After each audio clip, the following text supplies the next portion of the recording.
भगवद्गीता अध्याय 1 श्लोक 1 धृतराष्ट्र धर्मक्षेत्रे कुरुक्षेत्रे समवेता युयुत्सव मामका पांडवाश्चैव किम कुर्वत संजय. म्हणजे धृतराष्ट्र म्हणाला, हे संजया, कुरुक्षेत्र या पवित्र धर्मक्षेत्रावर एकत्रित आल्यानंतर युद्धाची इच्छा करणाऱ्या माझ्या आणि पांडूच्या पुत्रांनी काय केले. तात्पर्य: भगवद्गीता हे मोठ्या प्रमाणावर वाचले जाणारे अस्तित्ववादी विज्ञान आहे आणि याचा सारांश गीता महात्म्याने दिला आहे. त्या ठिकाणी सांगण्यात आले आहे की मनुष्याने भगवान श्रीकृष्णांच्या भक्तांच्या सहाय्याने भगवद्गीतेचे अत्यंत काळजीपूर्वक अध्ययन केले पाहिजे आणि या प्रकारे वैयक्तिक हेतुपूर्वक अर्थ न लावता कृष्ण भक्तांकडून ती समजून घेतली पाहिजे. भगवद्गीता ही कोणत्या पद्धतीने जाणून घ्यावी याविषयीचे स्पष्ट उदाहरण गीतेमध्येच आहे आणि ते म्हणजे अर्जुन होय. त्याने भगवद्गीता प्रत्यक्ष भगवंतांकडून श्रवण करून जाणून घेतली. एखाद्या अशा वैयक्तिक हेतुरहित गुरु शिष्य परंपरेमधून ज्ञान जाणून घेण्याइतपत भाग्यवान असेल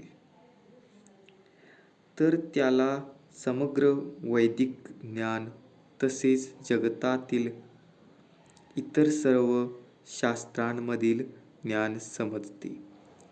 या ज्ञानाव्यतिरिक्त इतर शास्त्रांमध्ये न आढळणाऱ्या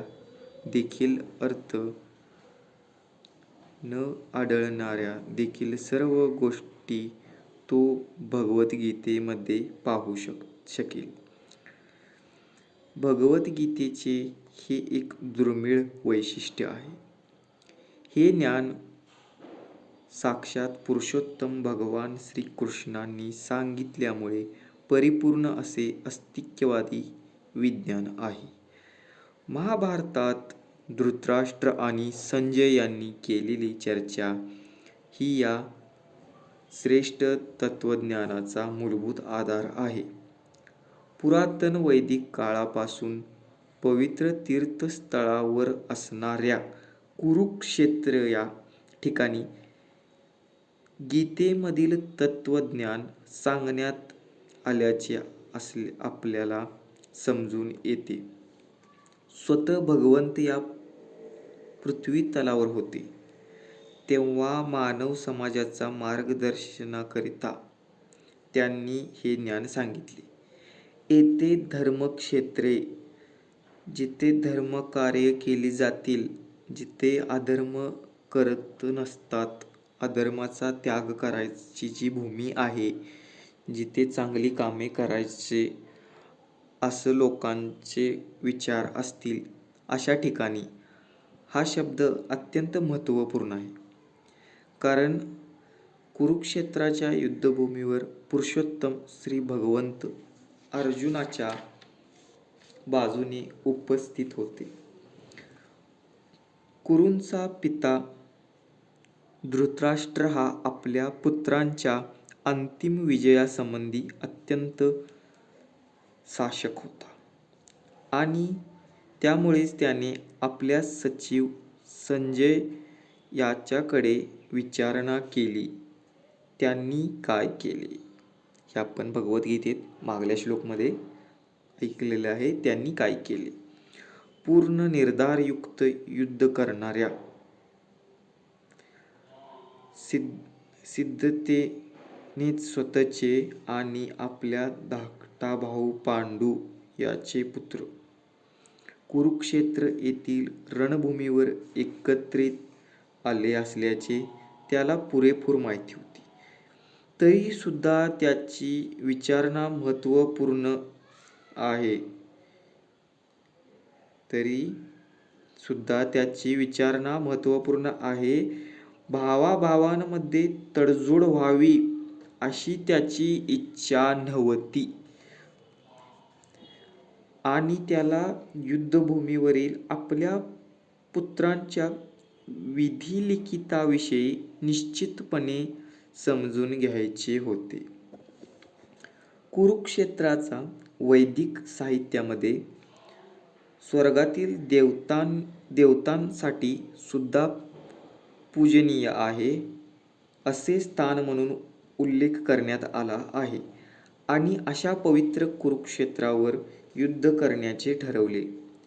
युद्धातील अंतिम निर्णयावर होणाऱ्या परिणामाने तर धृतराष्ट्र आणखी भयभीत झाला. याचा प्रभाव अर्जुन आणि इतर पांडू पुत्र स्वाभाविकतच सद्गुणी असल्याचे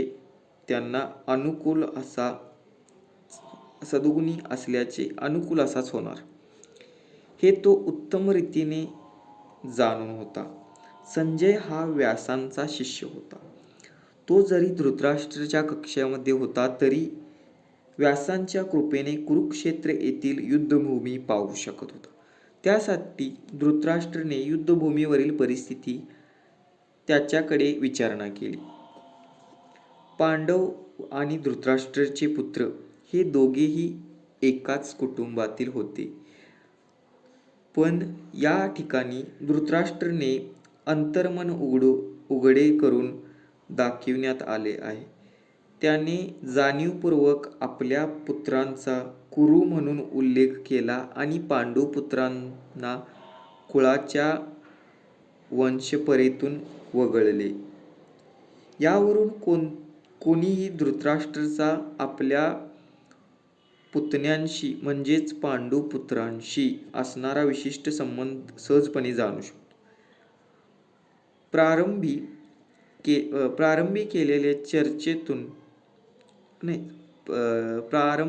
केलेल्या चर्चेवरून हे निश्चित आहे की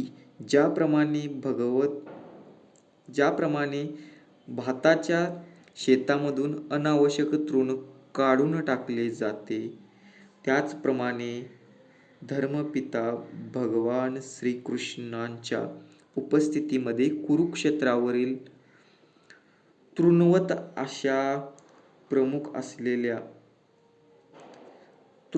अशा धृतराष्ट्राच्या पुत्रांसहित इतर सर्व समूळ नायनाट केला जाईल आणि युधिष्ठिर प्रमुख असलेल्या धार्मिक वृत्तीच्या लोकांची स्थापना स्वतः भगवंत करतील.